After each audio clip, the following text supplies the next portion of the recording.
ભરૂચ જિલ્લાના ઝઘડિયા જીઆઈડીસી વિસ્તારમાં metro પેલિંગ company બહાર થયેલી લાફાવાળી ઘટનાએ હવે ગંભીર વળાંક લીધો છે। એક તરફ આદિવાસી નેતા ચૈતર વસાવા આ મામલે ખુલાસો કર્યો હતો, ત્યારે બીજી તરફ આ ઘટનામાં મૃત્યુ પામેલા રાજેશના ભાઈ રોશન વસાવાએ ચૈતર વસાવા ઉપર ગંભીર આક્ષેપો કર્યા છે।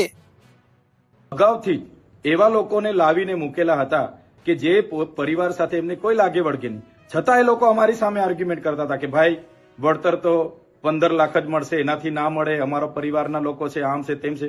પણ રોશન વસાવા આજે હું મેટ્રો પોલીની એસટી કેમ્પમાં આવ્યો છું। સવારે મને ફોન આવ્યો હતો કે અહીંયા કંઈક આગ લાગી હતી। એ બારામાં કંઈક 4-5 દિવસ અગાઉ છોકરાઓને લઈ ગયેલા દાજેલા। અમે એક અમારા પરિવારના ભાઈ છે રાકેશ વસાવા, એ એક્સપાયર થઈ ગયા છે। અમે સવારના આવ્યા છે, કરીબન 9:30 વાગ્યાના જેવા આવ્યા છે। એમાં અમે બધા જ હતા, અમારી પાણી છે અને અમને મેનેજમેન્ટ જોડે બેસાડ્યા। અમે પીએસઆઈ સાહેબ પ્લસ કંપનીના જે ડાયરેક્ટર છે એ અમને સારામાં સારો રિસ્પોન્સ છે, અમને કોઈ પણ વાતમાં ના નથી પાડી। જે ભાઈનો પગાર આઈ થિંક 30,000 જેવો હતો અને કંઈક 20,000 જેવી 25,000 ઇન હેન્ડ મળે છે। હવે કંપનીને એવી રીતના કહે છે કે જો તમને વન ટાઈમ પૈસા જોતા હોય તો કંપની આપવા માટે રેડી છે, પ્લસ જો તમને મહિને જોતા હોય 25,000 તો એમાં 5% વધારો કરીને જેટલી સર્વિસ છે 27 કે 28 વર્ષની ત્યાં સુધી કંપની આપવા માટે બંધાયેલી છે।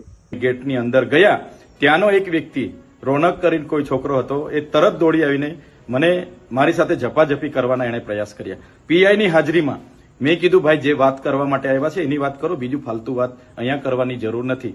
ત્યારબાદ પણ કંપની મેનેજમેન્ટ દ્વારા એમના પરિવારજનોને બોલાવવામાં આવ્યા, એમની સાથે વાત કરવામાં આવી, એમ કહેવામાં આવ્યું કે 2 લોકો મૃત્યુ પામ્યા છે, એની જવાબદારી કંપની 15 લાખ સુધી લેશે, એના સિવાય અમે 1 રૂપિયો આ આપવા બંને નિવેદનો પછી મામલો વધુ ગરમાયો છે અને સ્થાનિક વિસ્તારોમાં તણાવપૂર્ણ સ્થિતિ જોવા મળી રહી છે।